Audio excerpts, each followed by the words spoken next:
प्रेम से बोली विष्णु भगवान की जय। आइए जया एकादशी व्रत कथा का श्रवण करते हैं। धर्मराज युधिष्ठिर बोले, भगवान आपने माघ के कृष्ण पक्ष की खटतिला एकादशी का अत्यंत सुंदर वर्णन किया।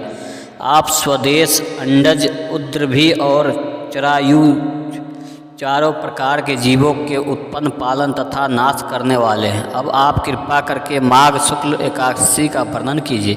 इसका क्या नाम है, इसके व्रत की क्या विधि है और इसमें कौन सा देवता का पूजन किया जाता है।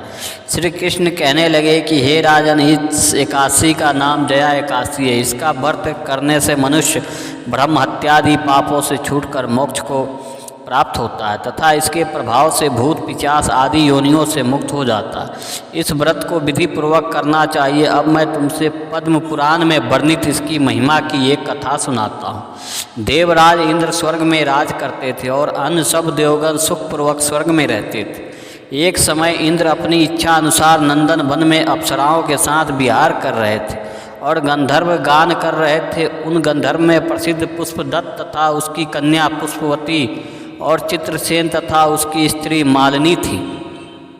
मालिनी भी उपस्थित थी। साथ ही मालिनी का पुत्र पुष्पवान और उसका पुत्र माल्यवान भी उपस्थित थे।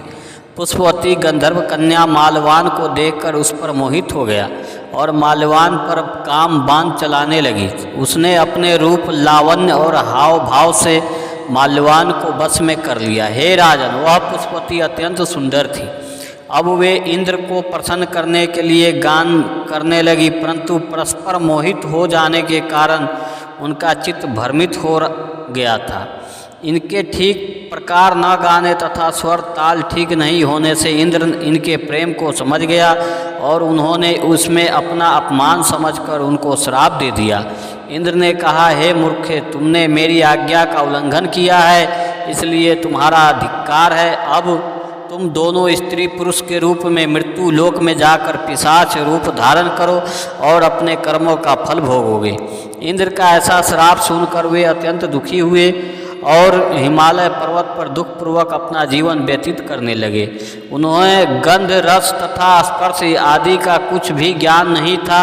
वहाँ उनको महान दुख मिल रहे थे।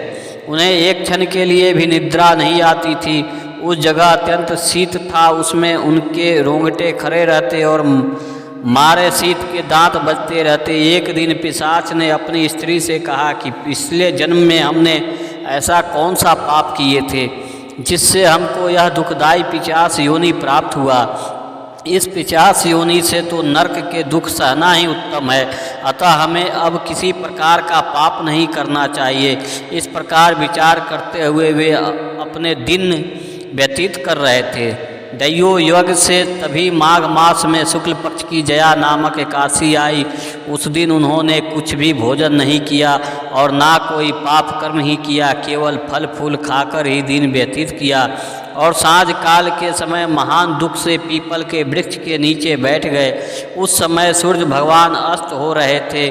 उस रात को अत्यंत ठंड थी, इस कारण वे दोनों शीत के मारे अति दुखित होकर मृतक के समान आपस में चिपटे हुए पड़े रहे।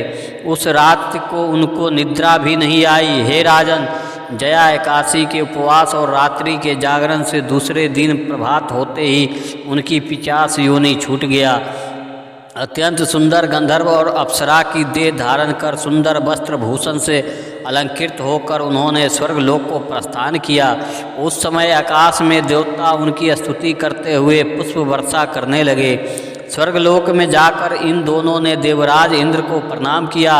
इंद्र इनको पहले रूप में देखकर अत्यंत आश्चर्यचकित हुआ और पूछने लगा कि तुमने अपने पिशाच योनि से किस तरह छुटकारा पाया, सो सब बतलाओ। माल्यवान बोले कि हे देवेंद्र, भगवान विष्णु की कृपा और जया एकादशी के व्रत के प्रभाव से ही हमारी पिशाच देह छूटी है।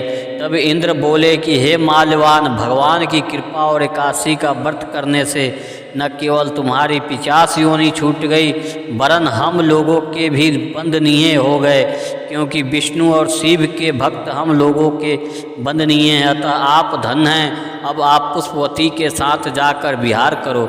श्री कृष्ण कहने लगे कि हे राजा युधिष्ठिर, इस जया एकादशी के व्रत से बुरे योनि छूट जाती हैं। जिस मनुष्य ने इस एकादशी का व्रत किया है उसने मानो सब यज्ञ जप दान आदि कर लिया।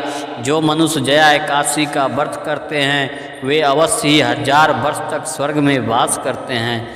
प्रेम से बोलिए विष्णु भगवान की जय।